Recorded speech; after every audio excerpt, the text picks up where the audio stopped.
अस्सलाम वालेकुम, आदाब, नमस्ते, सत श्री अकाल। आप देख रहे हैं स्टेट ऑब्जर्वर। मैं हूं आशिया खान।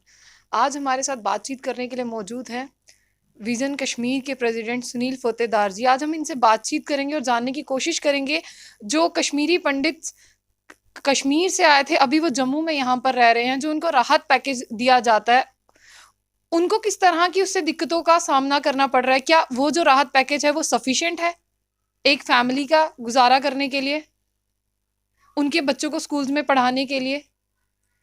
अगर हॉस्पिटैलिटी की बात देखी जाए या मेडिसिन की बात देखी जाए, क्या उस राहत पैकेज से गुजारा चल पाता है?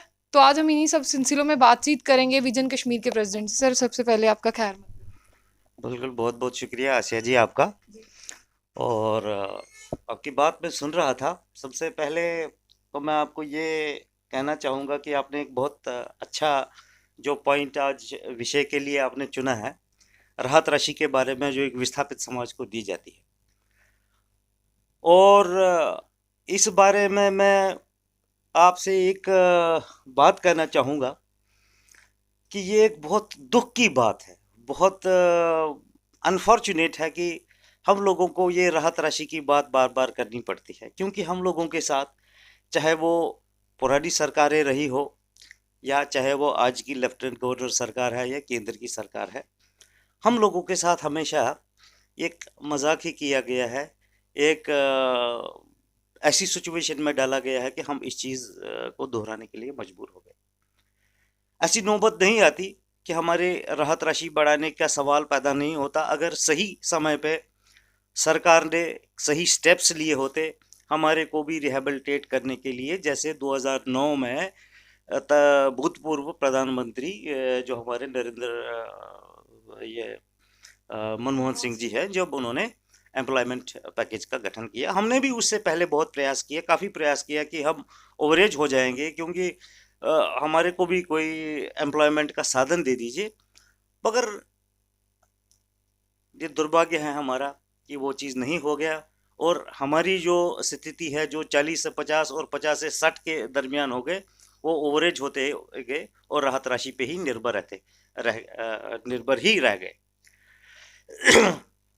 सवाल ये है कि आज जैसे प्राइस इंडेक्स आप बाहर देख रहे हैं, उस प्राइस इंडेक्स, चाहे वो कोई भी कमोडिटी ले लो, चाहे भी कोई भी कमोडिटी ले लो, छोटी सी छोटी, बच्चों की एजुकेशन तो बाद की बात है, छोटी सी छोटी कमोडिटी भी जो है उसके दाम जो है एक आसमान छू रहे हैं। अगर है आज सब्जियों में अगर हम बात करें, एक रॉयल कपल माना जाता था, जिसके पास कुछ नहीं होता था उसके पास ये रॉयल कपल होता था, आलू और प्याज। इसको एक रॉयल कपल बोलते हैं। आज की डेट में ये रॉयल कपल अगर आपने 1 किलो लाना हो तो कम से कम 150 रुपये खर्च करना पड़ेगा। तो एक व्यक्ति को, एक सोल को, एक पर्सन को गवर्नमेंट 3250 रुपये देती है राहत राशि। अब उस 3250 में से वो क्या खर्चा करेगा? खासकर जो किराए पे रहते हैं, उनको इलेक्ट्रिसिटी का बिल भी देना है, उनको मकान वाले को किराया भी देना है, उनको पानी का बिल भी भरना है, उनको घर भी चलाना है। घर में कोई बुजुर्ग है या खुद मैं खुद अपनी एक एग्जांपल दूं, आई एम डायबिटिक, मुझे कम से कम मेडिसिन ही मेरी 4000 रुपये की आती है, तो क्या कर सकता है? एक 13000 रुपये आज की डेट में बिल्कुल ही पर्याप्त नहीं है कि वो एक बिल्कुल ब्रेक इवन पे भी वो गुजारा नहीं कर सकता है। तो इस संदर्भ में हमने काफ़ी प्रयास किया। 26 नवंबर 2019 तत्कालीन जो हमारे secretary revenue and relief Panduranga Poli ji, जो आज ड्यूकॉम कश्मीर है, हम उनसे मिले सचिवालय में, उनको ज्ञापन सौंप दिया। और पहला पॉइंट ही हमने इस चीज़ का रखा हुआ था कि साहब हमारी राहत राशि में जो है बढ़ोतरी होनी चाहिए, क्योंकि prices are touching skies. Government की तरफ से हमें कोई रिलीफ नहीं मिल रहा है। अगर रिलीफ होता, जैसे अगर हमारे बच्चों को फ्री एजुकेशन होती, या हमारे को जैसे इन्होंने बीपीएल कैटेगरी के टाइप में अपने क्या बोलते हैं इसको, एलपीजी सिलेंडर्स दे दिए, हाँ, फिर हम कह सकते थे कि हम एक गुजर बसर कर सकते थे। वो चूंकि ये एक हमारा एक्स्ट्रा इनकम है, बच्चों को भी पढ़ाना है, उनके खर्चे भी है, स्कूल के बुक्स भी है, यूनिफॉर्म भी है। आप इस टाइम भी हम स्कूल का फीस भर दे रहे हैं बच्चों की। स्कूल वाले ये तो नहीं ना सोच रहे हैं कि भाई इनकी इनकम अभी कुछ नहीं है या इनका अभी रिलीफ आया नहीं है, वी हैव टू पे द ड्यूज। या कोई किराए पे रहता है, उसका ये तो मतलब नहीं ना है मकान मालिक को कि भाई इसका रिलीफ आया है या नहीं आया है, इसके पैसे, इसके पास पैसे हैं, उसको उसको अपने किराए से मतलब है। तो सबसिक्वेंटली ये सिलसिला जो है जारी मैं रहा। भी आपसे यही जानना चाहूंगी कि सरकारों ने किस तरह की फैसिलिटीज प्रोवाइड की हैं आपके बच्चों को, चाहे वो हम एजुकेशन सेक्टर की बात कर लें या हम जॉब्स की बात कर लें, या बच्चों को उन्होंने कितनी फैसिलिटीज प्रोवाइड की हैं या उनको किस तरह की दिक्कतों का सामना करना पड़ता है। जी, बहुत अच्छा प्रश्न किया आपने। अगर सरकार ने ये फैसिलिटी प्रोवाइड की होती तो शायद आज हम इस पॉइंट पे, इस मोड पे नहीं होते। एक्सेप्ट जगती, जिनको 2 रूम सेट्स मिले हैं। एजुकेशन के लिहाज में देखा जाए तो देर इज़ नो फैसिलिटी, कोई स्कॉलरशिप नहीं है, कोई हमारे बच्चे केंद्रीय विद्यालय में पढ़ते हैं, हमने उनसे भी रिप्रेजेंटेशन की, कोई नहीं हुआ। Nothing concrete happened as such कि भाई इनको जो है कि फीस में कंसेशन दी जाए, कुछ भी नहीं हुआ। इवन स्कॉलरशिप्स की डिमांड हमने की थी, वो भी नहीं हुई। तो अल्टीमेटली जो है कि गुजारा इसी में करना पड़ता है। आयुष्मान भारत काफ़ी देर के बाद, हमारे तो अभी खैर प्रोसेस स्टार्ट ही हुआ है, वो भी बहुत अरसे के बाद हमने प्रोसेस स्टार्ट करवाया। बहुत चिट्ठियाँ लिखे, बहुत कॉरस्पॉन्डेंस हो गई। हमारे आदरणीय सिमरनदीप जी जो हमारे सेक्रेटरी रेवेन्यू एंड रिकंस्ट्रक्शन है एट प्रेजेंट, उनसे हमने सचिवालय में बात की, बहुत सारी मीटिंग्स हो गई इस दौरान में। उन्होंने भी हमें कुछ पॉइंट्स बताए जिनको हमने संज्ञान ले लिए है। हमने भी अपने कुछ पॉइंट्स उनके सामने रखे, एक ज्ञापन सौंप दिया, तो ये सिलसिला चलता रहा। तो चलिए, एक अच्छी बात है कि आयुष्मान भारत स्टार्ट हो गया, उस पे हम बाद में आते हैं। तो पहले हम अपने राहत राशि की बात करते हैं। तो हम ये कहते हैं कि अगर आप, पहले तो हमारे को सबसे बड़ी चीज़ है माइग्रेंट का टैग लगा है, जबकि वी आर नॉट माइग्रेंट्स। अगर आप एक वर्ड माइग्रेंट को डिफाइन करें, migrant is a one who changes his place, चाहे वो एक जगह से, जैसे हमारे माइग्रेटरी बर्ड्स आते हैं, एक जगह से दूसरी जगह आते हैं और वो फिर अपने समय के बाद फिर वापस आते हैं। We say that we are not migrants, we are internally displaced. हमारे को डिस्प्लेस्ड किया गया है, हम वहां से निकाले गए हैं, हम वहां से निकल के आए। एक मास एक्सोडस हुआ है 1990 में, उसके बाद हम निकल पड़े हैं और हम ताश के पत्तों की तरह बिखर गए। कोई जम्मू में रह गया, कोई दिल्ली में रह गया, कोई कहीं रह गया, जिसको जहां पे मौका मिल गया वो वहीं रह गया। तो ये टैग हमारे से हटा के एक डिस्प्लेस्ड कर दिया जाए। और अगर आज की डेट में आप एक बात देख ले, हमारा राशन कार्ड जो है उस पर साफ तौर पे लिखा है आरजी राशन कार्ड। 31 ईयर्स हमारे डिस्प्लेसमेंट को हो जाएगा दिस दिसंबर, एंड 31 ईयर्स में हम अभी एक आरजी ration card, temporary ration card लेके घूम रहे हैं। आप मुझे बताइए, एक कम्युनिटी के लिए 6 लाख, हम कुल मिला के 6 लाख कश्मीरी पंडित कम्युनिटी है, इस 6 लाख कश्मीरी पंडित कम्युनिटी का 31 साल के बाद जिनके पास आरजी राशन कार्ड हो, उनका फ्यूचर क्या हो सकता है? क्या वो राहत राशि नहीं मांगेंगे? अब गवर्नमेंट के पास जब हमारी फाइल जाती है तो we are not being given due attention. पहले भी नेग्लेक्टेड थे, अब भी नेग्लेक्टेड है, and we are being neglected in our own country. अभी 3250 से हम कह रहे हैं कि भाई हमारे को एक सस्टेनेबल राहत राशि दीजिए। 2018 में 10,000 से 13,000 हो गया। चलिए ठीक है, करंट मार्केट इंडेक्स के हिसाब से जो है चलता है। और आज की डेट में अगर आप महंगाई देखिए, स्कूल वाले स्कूल की फीस हर ईयर 10% 15% राइज करते हैं, तो हमारे को वो राइज नहीं होता है। अल्टीमेटली हमारी जो जो इकोनॉमिक सिचुएशन है वो हमेशा डिविंडल होती जाती है, वो हमेशा डिविंडल ही होती जाती है। इस करके हमारे को बस और कोई विकल्प नहीं है, हमारे को ये चीज़ करना पड़ता है कि भाई हमारी राहत राशि में बढ़ोतरी हो, और सरकार को करना भी चाहिए। हमने ये सरकार के समक्ष ये बात रखा है, जैसे आप एक सेंट्रल गवर्नमेंट के मुलाजिम को बोनस देते हैं, डीए देते हैं, 6 महीने के बाद देते हैं, साल के बाद देते हैं, उसी पैटर्न पे हमारे को भी इसमें ऑटोमेटिक बढ़ोतरी होनी चाहिए हमारे को। और बहुत दुख की बात होती है, ये बहुत दुख की बात है, हम अपने राइट्स के लिए, अपने जस्टिस के लिए, अपने जस्टिफुल राइट के लिए हमारी कम्युनिटी को बार बार रोडों में आना पड़ता है। जैसे आप जगती में देखिए, वहाँ हमारे भाई धरना प्रदर्शन पे है, प्रेस क्लब में देख लीजिए, वहाँ हमारे भाई धरना प्रदर्शन पे हैं। और ये एक समुदाय के लिए एक मजाक नहीं है, तो और क्या है आशा जी? 31 ईयर एक बहुत लंबा अरसा हो गया। 1990 से लेके 2020 आ गया, जी तो कहीं ना कहीं एडमिनिस्ट्रेशन को परमानेंट सेटलमेंट की बात करनी चाहिए, क्योंकि जो ये मेंबर्स हैं, ये जो सारे सदस्य हैं, ये भी जम्मू कश्मीर का हिस्सा है। देखिए, परमानेंट सेटलमेंट किसको कहे गया? अब गवर्नमेंट ने एक राग आलाप के रखा है, permanent settlement, permanent settlement, permanent settlement. कौन करेगा परमानेंट सेटलमेंट? हमारी छोटी जनरेशन जो प्राइम मिनिस्टर्स एम्प्लॉयमेंट पैकेज में गए हैं, क्या वो सेटलमेंट नहीं है? वो वहाँ जॉब्स कर रहे हैं। 2009, 2010, अब ऑलमोस्ट 7-8 ईयर्स वो वहाँ एब्जॉर्ब हैं, वो वहाँ जॉब कर रहे हैं। क्या वो सेटल नहीं है वहाँ?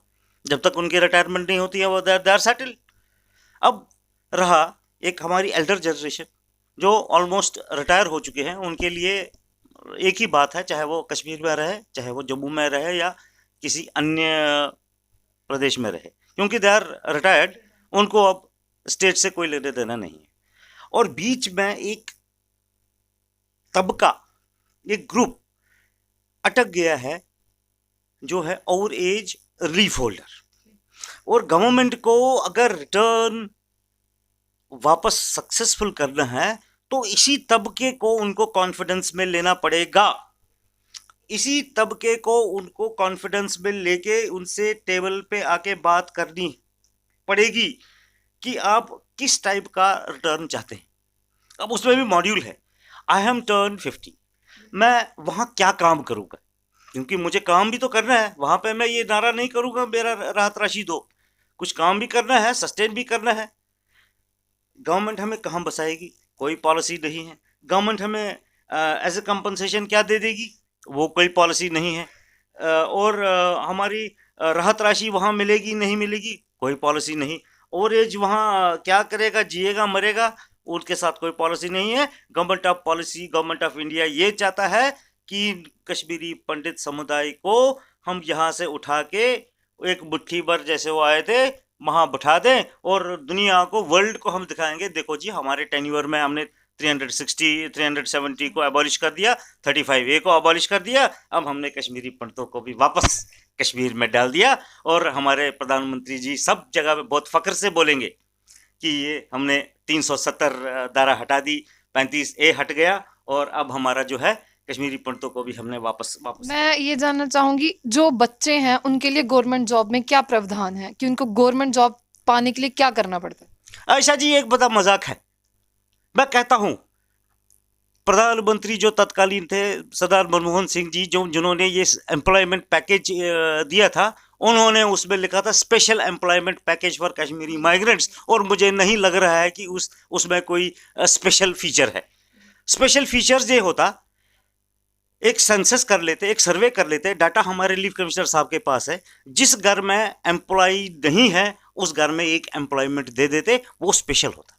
अब जो ये नौकरी करने गए हैं, ये मियाँ बीबी गए हैं, सारे बच्चे गए हैं, क्योंकि they followed the same criteria selection, service selection board का, वाइवा वाइस मार्क्स, उनके जो पैरामीटर्स हैं उनको फॉलो कर दिया। तो I don't term it as a special package, मैं इसको एक आम पैकेज ले लेता हूँ। उसमें भी एक जोक हुआ, मैं कहता हूँ वक्तन फवक्तन हमारे को जोकर्स बना दिया गया है, चाहे वो भारत सरकार रही हो, चाहे वो रियासत की सरकारें रही हो। उसमें 3000 नौकरियां सेंट्रल गवर्नमेंट ने देनी थी, 3000 नौकरियां स्टेट गवर्नमेंट ने देनी थी। अब स्टेट गवर्नमेंट ने तो 3000 नौकरियां दे दी, अभी वो भी पूरी नहीं हुई है, मेरे हिसाब से उसमें भी कमी है अभी। सेंट्रल गवर्नमेंट की 3000 जॉब्स कहाँ गई? अगर अब हम सेंट्रल, हमारी स्टेट जो है वो स्टेट नहीं रही है, यूनियन टेरिटरी बन गई है। अब यूनियन टेरिटरी में अगर सेंट्रल रूल्स लागू होते हैं, क्या सेंट्रल गवर्नमेंट जॉब्स भी तो लागू हो सकते हैं? एक कश्मीरी पंडित माइग्रेंट जो है वो सेंट्रल गवर्नमेंट की नौकरियों के लिए भी तो एलिजिबल है, वो क्यों नहीं इंप्लीमेंट होती? एक बहुत बड़ा प्रश्न चिन्ह है, there is a big question mark on this. तो which kind of union territory is this? अब डोमिसाइल के पीछे भागते रहे 1-2 महीने, किसी का नहीं हो रहा है, कोई ऑफलाइन कर रहा है, कोई ऑनलाइन कर रहा है, कोई रिश्वत दे रहा है, कोई कुछ कर रहा है। 45 कैंडिडेट्स का लिस्ट जो मेरिटोरियस कैंडिडेट्स है, जिनके पॉइंट्स हाई है, हाई स्कोरिंग कैंडिडेट्स है। और हाइट इज दिस कि वो वहां पे धरना प्रदर्शन पे बैठे हैं। क्यों हमारे समुदाय को सड़कों पे आना पड़ता है, क्यों आना पड़ता है? इससे अच्छा है कि हम देश त्याग कर दें। हम किसी देश में शरण ले लेंगे जो छोटी कंट्री होगी, जो एक पढ़े लिखे कौम की वैल्यू जानेगी, हम वहां जाएंगे, वहां काम करेंगे। क्यों हम आज सड़कों पे बैठ रहे हैं, कल उस मुद्दे के लिए सड़कों पे बैठ रहे हैं, अब डोमिसाइल के लिए सड़कों पे बैठ रहे हैं। अधिकारियों से बात करो, वो अवेलेबल नहीं होती है, कभी राशन नहीं होता है, कभी कुछ नहीं होता है। तो ये मैं कहता हूँ कि हमारे लिए एक कष्टदायक सरकार ने हमारे लिए ये लाइफ बना दी। जो हमारे गवर्नर है मनोज सिन्हा जी, वो जगती टाउनशिप में गए थे, वो कश्मीरी माइग्रेंट से मिले, उन्होंने उनको आश्वासन दिया कि हम कश्मीर ले चलेंगे और ऐसे सारे प्रावधान करेंगे जो पॉसिबल हो सकता है। उन्होंने स्पष्ट रूप से ये कहा था। आप इस पे क्या कहना चाहेंगे? मैं कहता हूँ कि मनोज सिन्हा जी जो हमारे आदरणीय उपराज्यपाल महोदय हैं, वो जगती गए। जगती में उन्होंने क्या संज्ञान लिया, बहुत सारी समस्याएं हैं वहाँ भी, और मुझे नहीं लग रहा है आश्वासनों के सिवा वहाँ पे कुछ मिलने वाला है। अगर सच में वो एक सिंसियर थॉट उन्होंने दी होती उनके हमारे जो वहाँ पे जो इश्यूज़ हैं, तो आज की डेट में कम से कम नहीं तो 50% इश्यूज़ वहाँ के एड्रेस हो गए होने चाहिए। उन्होंने भी आए गए, देख लिया, बांप लिया जयराम जी की। आपको क्या लगता है जो उन्होंने वादे किए वो खोखले हैं? बिल्कुल। 30 साल से हमारे साथ वादे खोखले किए जा रहे हैं। ये वादे ही रह जाते हैं, ये सरकारी फाइलों में दबे ही रह जाते हैं। आपको मैं एक एग्जांपल दे दूंगा। एक प्रावधान है हमारा, अगर एक फैमिली है, उसका एक न्यू बॉर्न बेबी है, 4 इयर्स तक उसको 400 rupees as a milk expenses मिलते हैं। 5th ईयर ऑनवर्ड्स उसको फुल जो 3250 है उसको मिलता है। अब एक हमारा इंसान, एक बंधु, हमारा मित्र, वो एक जोन पे चले जाते हैं, उसको वो बच्चे को फुल राशन कन्वर्ट करने के लिए 15 डॉक्यूमेंट्स देने हैं। How many documents? 15 documents. Those 15 documents are already lying with the zonal office. वो ऑलरेडी उनके संदूकों में पड़े हैं, बट वो ये कष्ट नहीं करेंगे कि अलमारी का दरवाज़ा खोले, इस फाइल नंबर देख लें और वहाँ से उसको रिकॉर्ड को ले लें। आधार भी चाहिए, माता पिता का आधार भी चाहिए, जब वो बच्चा उस पर चढ़ा है वो ऑर्डर भी चाहिए, जब वो 5 साल का हो गया है उसका बर्थ सर्टिफिकेट भी चाहिए। क्या मजाक है, ये तो ऑटोमेटिकली होना चाहिए। तो राशन कार्ड पे आप डेट ऑफ बर्थ किस लिए लिखते हो फिर, और किस रिकॉर्ड से लिखते हो? जो ऑन रिकॉर्ड है उसी रिकॉर्ड से लिखते हो आप, और उसके बाद भी उसको 25 डॉक्यूमेंट देने पड़ते हैं और 25 चक्कर लगाने पड़ते हैं, वो अलग। ये एक दुर्भाग्यपूर्ण बात हमारे समुदाय के साथ है। We always keep on struggling, और हम स्ट्रगल करते रहेंगे जब तक ये है। और हम ये चाहते हैं कि हमने भारत सरकार के समक्ष हमने एक प्रस्ताव भी रखा है, हम जो ओवरेज लीफ होल्डर्स हैं उनको आप लोन दे दीजिए, वो अपने काम करेंगे, सेल्फ एम्प्लॉयमेंट जनरेटिंग यूनिट्स लगाएंगे, क्योंकि वो नहीं चाहते हैं कि उनके बच्चे भी यही चीज़ फॉलो करते रहे, धरना प्रदर्शन करते रहे, सड़कों पे आए। कम से कम उनको एक ऑनरेबल सस्टेनेंस लाइफ दे दीजिए, वो भी एक टैक्स पेयर्स बनेंगे, वो भी एक ऑनरेबली एक टैक्स पेयर्स बन के एक एम्प्लॉयमेंट जनरेट अपने साथ और एम्प्लॉय जनरेट कर सकते हैं। तो ये प्रपोजल भी हमने डिस्कस किया था, तो उसका अभी तक कोई कॉन्क्रीट रिप्लाई नहीं आया है, तो we are waiting for that reply to come and let's hope so. शुक्रिया सर।